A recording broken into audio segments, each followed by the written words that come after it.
नमस्कार प्रेक्षकांनो, प्रेमाची गोष्ट मालिकेच्या आजच्या म्हणजेच 10 मार्चच्या भागात आपल्याला एक जबरदस्त असा ट्विस्ट पाहायला मिळणार आहे। पण त्याआधी जर तुम्ही माझ्या चॅनलवर नवीन असाल तर चॅनलला प्लीज सबस्क्राईब करा।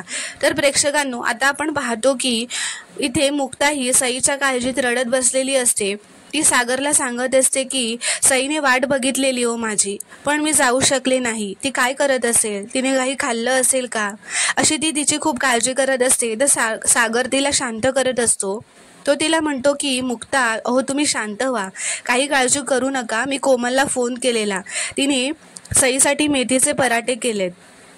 ती म्हणते पण काळजी तर वाटणारच ना सागर, सई सावनीकडे आहे म्हणून तर तिची जास्त काळजी वाटते, असं ती म्हणत असते। की त्या दिवशी पण सई शाळेतून आल्यावर सावनीला म्हणाली मला भूक लागली आहे, तर सावनी तिला म्हणाली बाहेरून मागवते, म्हणून तर स्वतः माझी पोर किचनमध्ये जाऊन मॅगी बनवायला लागली, त्यात तिने तिचा हातच भाजून घेतला।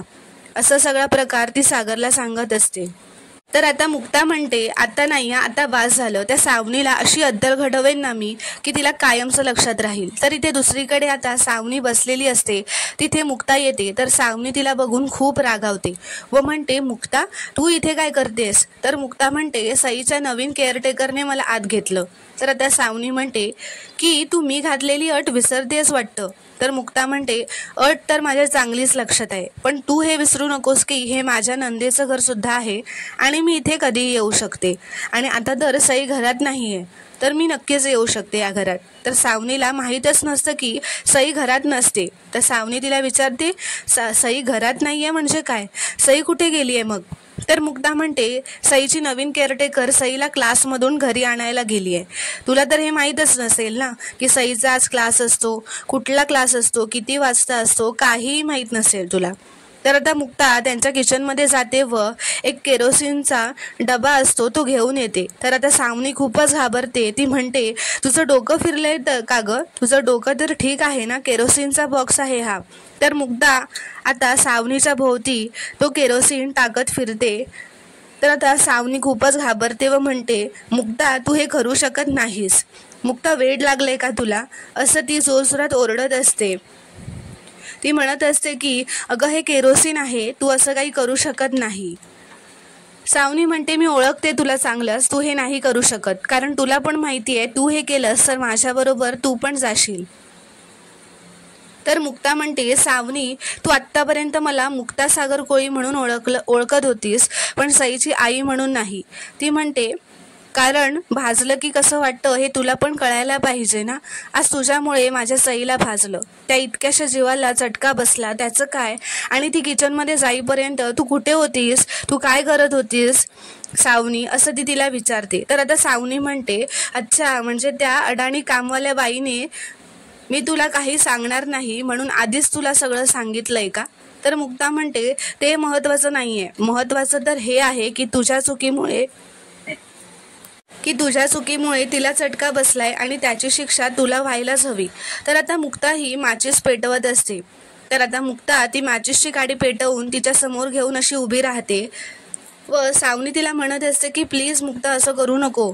तर आता मुक्ता ती माचीसची पेटवलेली काडी तिच्यावर फेकायची ॲक्टिंग करते, पण ती फेकत नाही, तर फक्त विझवते। तर सावनी स्वतःला वाचवायला आपला चेहरा लपवून घेते। तर आता मुक्ता तिच्यावर खूपच जोरात हसू लागते। तर सावनी तिच्यावर चिडतच म्हणते हसायला काय झालंय तुला, आग लावणार होतीस ना, लाव ना मग, काय झालं। तर मुक्ता पुढे तिच्या जवळच येत रागातच म्हणते की नुसत्या कल्पनेनेच भीती दाटून आली ना गं तुला, की माझी स्किन भाजेल, चटका बसेल, तर माझ्या मुलीला ॲक्च्युली चटका बसलाय सावनी, त्याचं काय। तर आता मुक्ता तिला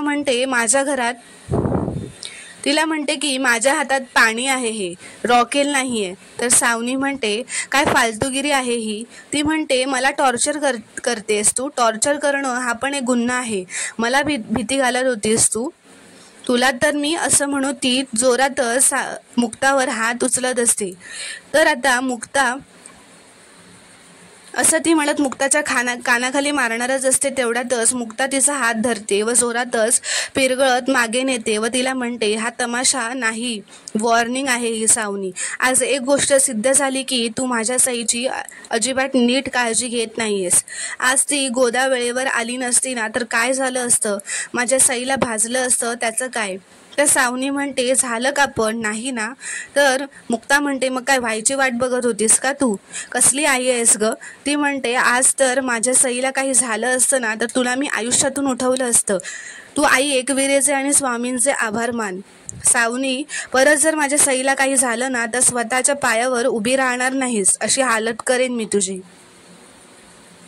तर आता सावनी म्हणते की लिसन मुक्ता, मी हे काही मुद्दाम नाही केलं, इट वॉज ॲन ॲक्सिडेंट, चुकून झालं ते माझ्याकडून. तर मुक्ता म्हणते, चुकून, मुळात माझ्या मुलीला गॅसकडे जावंच का लागलं. तर सावनी म्हणते, तिला भूक लागली होती, मी तिला म्हणाले की मी बाहेरून काहीतरी ऑर्डर करते, पण तिला जरा पेशन्स नाही. मुक्ता म्हणते, अगं लाज वाटते का गं तुला, तिला भूक लागलेली आणि तू तिला हो हो म्हणत इतका वेळ उपाशी ठेवलंस. तर सावनी म्हणते, माझी मुलगी कोण गं, कोण तुझी मुलगी, ती माझी मुलगी आहे आणि मी तिची आई आहे आणि मी तिचं सगळं काही करायला समर्थ आहे. तर मुक्ता म्हणते, ते तर दिसतंयच मला, एका मुलीची भुकेची वेळ तुला लक्षात राहत नाही, कसली ग आई तू. सई जेव्हा शाळेतून घरी येते ना तेव्हा मी आणि मम्मी तिचे आवडते पदार्थ रेडी ठेवतो आणि इथे तिला स्वतः स्वयंपाकघरात जाऊन काहीतरी करून खायची वेळ आली आहे. ती म्हणते, एक खूण गाठ मनाशी बांधून ठेव सावनी. तर माझ्या सईच्या केसाला जरी धक्का लागला ना तरी तुला आयुष्यातून उठवून मी तुझी अशी अवस्था करेन ना की स्वतःला आरशात बघू शकणार नाहीस तू. या वेळेला हे पाणी होतं, पुढच्या वेळेला खरोखरच रॉकेल असेल, असं ती रागात असलेला म्हणते व जोरातच रागातच तिथून निघून जाते. तर आता सावनी ती गेल्यावर असं म्हणत असते की तू मला धमकी दिलीस का, वणव्याला ठिणगीची भीती द्यायची नसते, तू कोणाला डिवचलेस हे तुला माहीत नाही, आता कोणाची वाट लागते ना ते बघशीलच तू. असं म्हणत आता ती तो पाण्याचा कॅन जोरातच लात मारून उडवून देते. सावनी म्हणते, हिच्या आयुष्यात आग लावेन ना अशी की होरपळून निघेल चांगलीच. तर आता कोमल ही सईला क्लासवरून घेऊन आलेली असते. तर सावनी म्हणते, कोमल तू का सईला घेऊन आलीस, ती गोदा जाणार होती ना.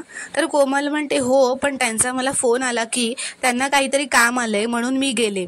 तर कोमल म्हणते, सई तू जाऊन तयार हो, मी तुला काहीतरी खायला बनवते. तर सावनी म्हणते, काही गरज नाही आहे, मी तिच्यासाठी नूडल्स बनवले आहेत, ते दे तिला. तर कोमल म्हणते, बरं चल सई आपण जाऊ. तर आता सावनीला हर्ष बरोबरचं बोलणं आठवत असतं, ज्यात हर्षने सावनीला सांगितलेलं असतं की तू सईचा वापर करून पैसे कमव, माझा एक क्लायंट आहे, त्याला लहान मुलगी आर्टिस्ट म्हणून हवी आहे मॉडेलिंगसाठी, पर असाइनमेंट 2 लाख देणार आहे तो. तर सावनीला पैशाची हाव सुटलेली असते म्हणून ती हर्षवर्धनला त्या मॉडेलिंगसाठी हो म्हणालेली असते. तर आता म्हणूनच सावनी हर्षवर्धनला फोन करत असते, पण हर्षवर्धन तिचा फोन उचलत नसतो. सावनी म्हणते, मला पैशाची खूप गरज आहे आणि सईची शाळेची फीसुद्धा भरायची आहे, काही करून सईची फी दिलीच पाहिजे, नाहीतर ते सांगतील, सागर आणि मुक्ताला सांगतील आणि ते सुद्धा येतील इथे सईची कस्टडी मागायला. काही करून पैशाचा बंदोबस्त करायला हवा. दुसरीकडे मुक्ताने सगळा प्रकार घरातल्यांना सांगितलेला असतो. तर इंद्रागोळी म्हणत असते, अगं पाणी कशाला घेऊन गेलीस, खऱ्या रॉकेलनेच पेटवायचं ना तिला, तिची हीच लायकी आहे. इंद्रागोळी, स्वाती सर्व सावनीवर खूप चिडलेले असतात. इंद्रागोळी मुक्ताकडून वचन घेते की तू सावनीला बरोबर अद्दल घडवशील असं मला वचन दे. तर मुक्ता म्हणते, हो आई, मी जाणारच आहे आता तिथे, सई तिथे आहे म्हणजे मी तर जाणारच ना, आणि मी जाते तिथे तिची गोदा आजी बनून. सई माझी वाट बघत असेल, तिला काहीतरी खायला करून देते. तर आता मुक्ता म्हणते, मी मिहिकासाठी बाजरीचं सूपसुद्धा बनवून ठेवलंय, ती उठली ना की जरा द्या तिला आई, असं ती इंद्रागोळीला सांगते. तर इंद्रागोळी म्हणते, तुझी बहीण इथे आली, मी काही बोलली नाही, पण तू मिहिरला का नाही पाठवलं आणायला तिला, बरं दिसतं का ते, अजून मी कोमलला पण बोललेले नाही आहे. तर आता मुक्ता म्हणते, मम्मी सॉरी, त्यावेळेस माझी काय आणि मिहिकाची अवस्थाही खूपच वाईट होती. मी सागरला आणि लकीला पण फोन केला होता, पण सागरचा फोन लागत नव्हता आणि लकी घरी नव्हता, नाहीतर लकीलाच तिला आणायला सांगितलं असतं. तर इंद्रागोळी म्हणते, बरं ठीक आहे, माझ्या सईची काळजी घे पण. तर इथे दुसरीकडे सई ही सावनीने बनवलेले नूडल्स खात बसलेली असते. तर तिथे मुक्ता ही गोदा बनून येते व म्हणते, हे काय खातेस तू माझी बाय? माणसाने कसं पौष्टिक खावं. तर सई म्हणते, मला भूक लागली होती, मम्मा म्हणाली मला हेच येतं, तिने माझ्यासाठी नूडल्स बनवून ठेवले होते, तू पण तर उशिरा आलीस. तर आता गोदा म्हणते, सॉरी मला यायला लेट झाला, पण आता मी आली आहे ना, तुला थालीपीठ बनवून देते, हां चल ये माझ्यासोबत, तुला थालीपीठ बनवून देते. असं म्हणत आता ती तिला थालीपीठ भरवते. तर सई म्हणते, पण माझे नूडल्स कोण खाणार? तर गोदा म्हणते, ते बघू की आपण. तर सई म्हणते, नाही असं नको, वाया नको घालवायला. माझी मुक्ताई म्हणते, अन्न वाया नाही घालवायचं. तर गोदा म्हणते, गोदा म्हणजेच मुक्ता भाऊक होऊन सईकडे बघतच राहते. तर आता ती तिला थालीपीठ भरवते. तर सई म्हणते, तू नसतीस ना तर मला हेच खावं लागलं असतं, मम्माने बनवलेले असे नूडल्स, पण मला ते अजिबातच आवडत नाही. तर आता गोदा विचारते, तुझी आई हाय तरी कुठे? तर सई म्हणते, मम्मी तुझ्यावर खूप चिडली आहे आणि आज पण तुला उशीर झाला म्हणून ती तुझ्यावर खूप रागवली आहे. तर गोदा म्हणते, पण मी सॉरी बोलेन ना त्यांना, तू नको काळजी करू. तर प्रेक्षकांनो, पुढील भागात आपण पाहणार आहोत की सावनी ही गोदाला सांगत असते की सई माझी मुलगी मॉडेलिंग करणार आहे, तिला भरपूर प्रोजेक्ट्स मिळणार आहेत आणि मग त्या प्रोजेक्ट्समधून मला भरपूर पैसे मिळतील, मग पैसे कमावणार मी, जा तू तिला पटकन तयार कर जा.